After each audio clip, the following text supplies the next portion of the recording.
सांगतेय ते इम्प्रूव्ह करायचं, स्वतःचं डोकं नाही लावायचं अजिबात. हा प्लॅन वर्क झालाच पाहिजे. सगळ्या कामात जरा सुद्धा गडबड झाली ना, तुमचा आणि माझा खेळ कायमचा संपला. त्यामुळे योग्य ती काळजी घ्या आणि लवकर कामाला लागेल.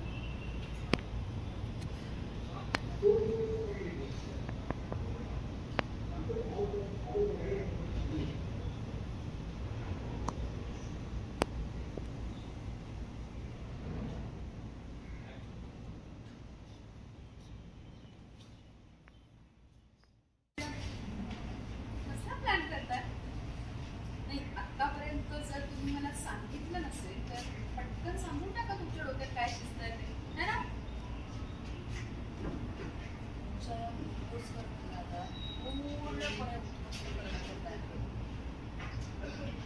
याविका बोलते ना पारुला, संसार आता सावरायला लागला. तो सावरण्याआधीच मला कम्प्लिटली डिस्ट्रॉय करायचं.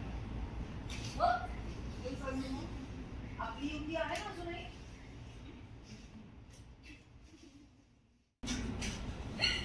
दिशा, तुझ्यासोबत युती करणं म्हणजे बहिणी इथे ना, मी ना तुमच्या प्लॅन मध्ये सामील आहे. आमची युती आहे. मला शिक्षा करा, मारा, माझा काम काय करा, करा ना.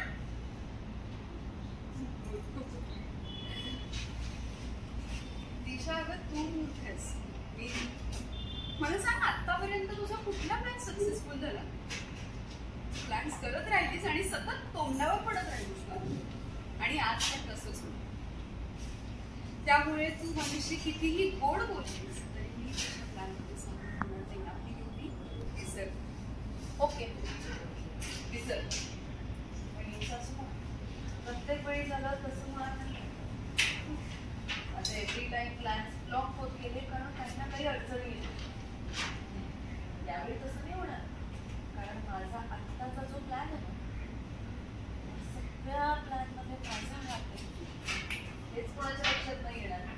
त्यामुळे माझ्या प्लॅनमध्ये स्वतः अडकण्याचा प्रश्नच येत नाही. आणि तुम्हाला तर चांगलंच सांगते, मला दुसऱ्यांच्या खांद्यावर बंदूक ठेवून गोळी चालवायला मज्जा येते. ऐक ना, अजून सांगते मी, शांत राहा. की तुला मुलाला उद्ध्वस्त करण्याची स्वप्न बघली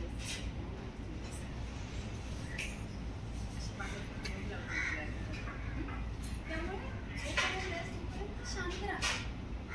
अहिल्यासमोर तुझं काहीही चालणार नाही. तू टिकूच शकत नाहीस त्या अहिल्यासमोर. कोण आहे ती अहिल्या? आणि ती काय मला घराबाहेर काढणार?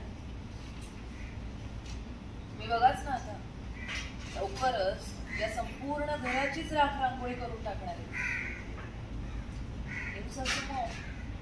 माझा प्लॅन ऑलरेडी एक्झिक्यूट झालेला आहे. लवकरच सक्सेसफुल सुद्धा होईल.